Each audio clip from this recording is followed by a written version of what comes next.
Well, hello there, and welcome to today's lesson. So we woke up one day with a solution that's going to change the world and make everybody's lives perfect. Great. We defined who those people were, and that's the that's the Q, who those people were, and exactly what it was about them that would make them want to buy from us. Exactly. We created a 30-second introduction to get their attention. Right. We created a 60-second further explanation to get their interest so they'd want to sit down and talk with us. Right. When we talked to them, we demonstrated that we can solve their problems by asking what? I have 4 questions to find out what's important to them. Okay, so 4 questions is a framework, but we may have to ask 10, 20, or 100 questions to get them to tell us what they want, why they don't have it now, what it's costing them, and future, what it's going to mean if they don't get this problem straightened out. And that could be 4 questions, those 4 questions, or it could be each question could lead to 20 more questions. But the bottom line is, when we're done going through this part of the process, we actually know exactly what they need, what they want, how to help them. So now, today, we're going to make them an offer, because now we know what their problem is. We've had a conversation. And so what do you think makes up the components of our offer? If you had to guess, what would that be? Well, making them an offer, of course, depends on how they think about how much they need our services. And I guess they figure that out all right. So I don't know what to answer now. So the answer to the offer that we want to make to them is the answers they gave us to their questions. Sure. So because you've defined to them what you're offering, and they realize how important it is to them and that they need it. Well, we haven't offered them anything yet. Remember, all we did was ask them questions. We haven't said anything about what we can do for them, what we will do for them. We haven't done that yet. All we've done is ask them a whole lot of questions about what they want and what they need. So now they think they need us, right? Well, we'll get to that. Okay. The bottom line, though, is that we've asked them questions to determine what they want and need. All right. So they have told us exactly what we should offer them. Gotcha. So I meet with people who are marketers. Sure. And those marketers tell me I need to make more money.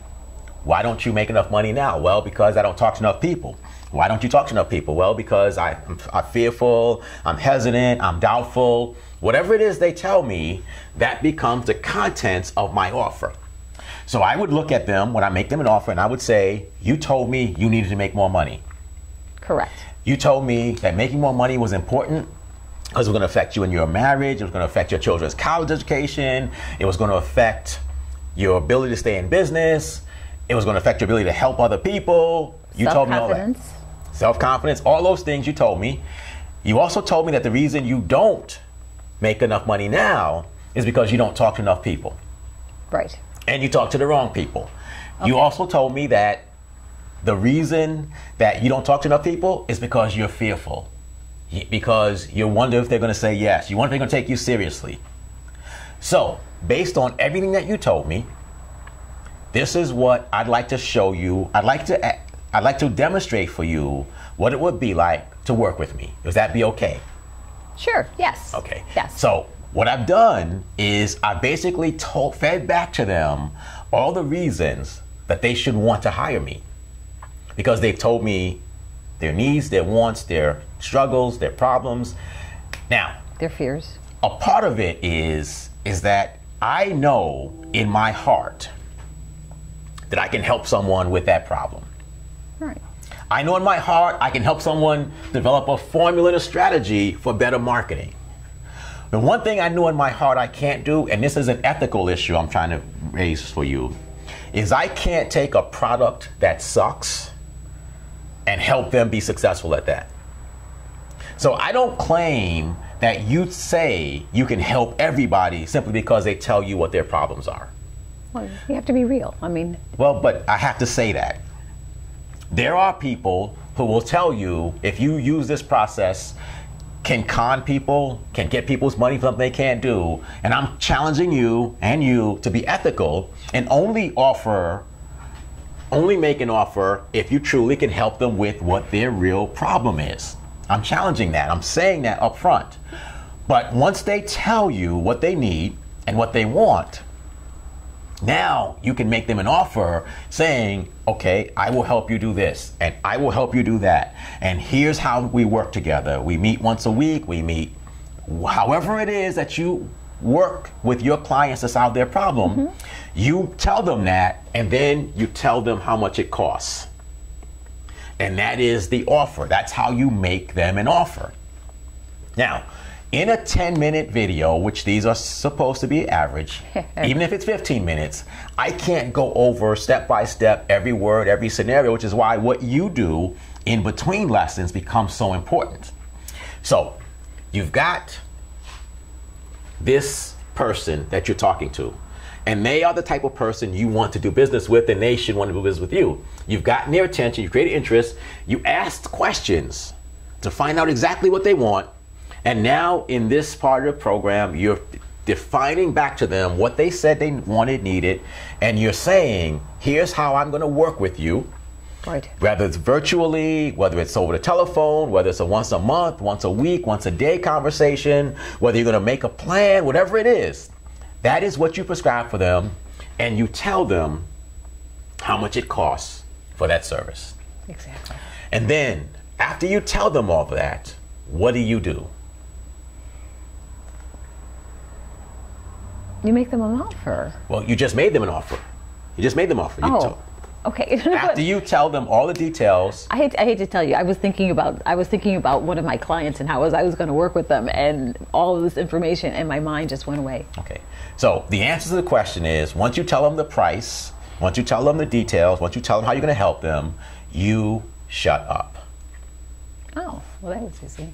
You don't say another word. You don't go hum-a-na. You don't further explain. You shut up, because the person who speaks next wins. Loses. Right, that's what it is, exactly. Loses. And that's a figuratively lose. The bottom line is that once you make someone an offer, your job is done. That's true. They need to say yes, or they need to say no, or they need to say I object. They'll say something if you don't say something first. And whatever it is that they say is what we deal with next week when we talk about how do we get the offer accepted, or in the next lesson, whatever that may be for you. So is it like overcoming objections if they say something? Only if they object. You don't have to overcome an objection if they don't object, right? That's true. That's why you don't keep talking. Once you say what you do, how you're going to help them, and you give them a price, you shut up. Because the more you say, the more questions you raise, right, the weaker you appear, and the less confidence you show in that this is a good deal for you. Trust me, the more someone talks after they make an offer, the weaker they seem. So you just want to shut up, and you want to let that wash over them, and they will say, I can't. They'll say yes. They'll say whatever they say. That's when you proceed. But for now, we get to stop, because the only thing that matters is that you make them an offer. And the best way to make them an offer that they can't refuse is to show them that you listened to what they said about their problems, struggles, situation, and what the future will mean. And now you're showing them how to create the future they want through your services, and through my services. Very good. And so that's today's lesson. Now, your homework. All right, my homework is to practice making an offer that Okay. they can't refuse. Okay. And then shutting up. Okay. So you're going to feed back. So the elements of this are, you feed back their problem, their struggle, what's it going to mean in the future, why they don't have it now. Okay. You address that in your offer. You tell them what it's going to be like to work with you. And then you tell them the price. And whether it's a 3-month price, a 6-month price, a 1-year price, which is hard, but you tell them what the price is, and that price becomes the offer that you're making. Exactly. And then what do? You be quiet. You don't say anything. and then you wait for them to respond. And then we'll talk about, in the next lesson, what we do when they respond. Okay. Say goodbye. Bye. Take care. Have a great week.